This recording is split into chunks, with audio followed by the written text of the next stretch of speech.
في وجع ملوش صوت، تحسي بيه وانت قاعدة في نفس البيت جنب نفس الشخص اللي المفروض بيحبك، بس بتحس بالبرد. بتحس انك لو اتكلمتي مفيش رد، ولو سكتي محدش هيسأل ليه. وبيجي السؤال: انا ليه حاسة اني وحيدة وانا متجوزة؟ مش المفروض الجواز يبقى امان؟ مش المفروض لما اتعب الاقي حضن؟ مش المفروض لما اخاف الاقي كلمة تطمني؟ بس اللي بيحصل انك بتحس انك في بيت لكن مفيش دفء. بتقومي الصبح تطبخي وتنضفي وتهتمي بالاولاد وهو موجود بس مش حاضر. عايشين سوا بس مفيش مشاركة. حتى لما بتتكلمي بيقولك مش فاضي دلوقتي او يسكت، والوحدة اللي جواكي بتكبر.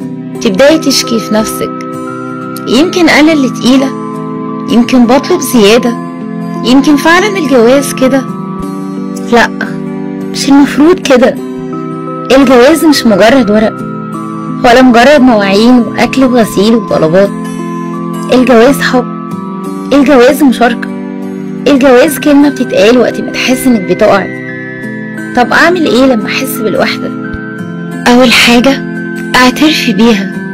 مش غلط انك تعبري عن وجعك، ومش ضعف انك تقولي انا تعبانة من الصمت، انا محتاجة حضن، انا محتاجة كلمة تطمن قلبي. اتكلمي معاه. يمكن مش واخد باله، يمكن مش فاهم، يمكن افتكرك انك قوية كفاية تتحملي. لكن لو فضلتي ساكتة مش هيعرف. ولو اتكلمتي بصوت هادي من غير لوم ساعتها الكلام هيوصل. وقولي لنفسك كمان: انا مش لوحدي، انا عندي نفسي، عندي ربي، وعندي قلبي اللي لسه بيحس. الوحدة جوه الجواز بتكسر، بس انت تقدري تصلحي، تقدري تفتحي باب للكلام وتخلقي مساحة للحب وتستردي دفع كان ضايع. ولو لقيتي نفسك بتحاولي لوحدك ساعتها لازم تسألي نفسك: هو انا بس اللي في العلاقة دي؟ لان الجواز مشاركة مش نضال فردي. لو بتحسي انك لوحدك صدقيني في غيرك كتير بيحس كده، بس في لحظة صدق وفي كلمة هادية، في خطوة صغيرة ممكن ترد الروح لحياة بقت ساكتة.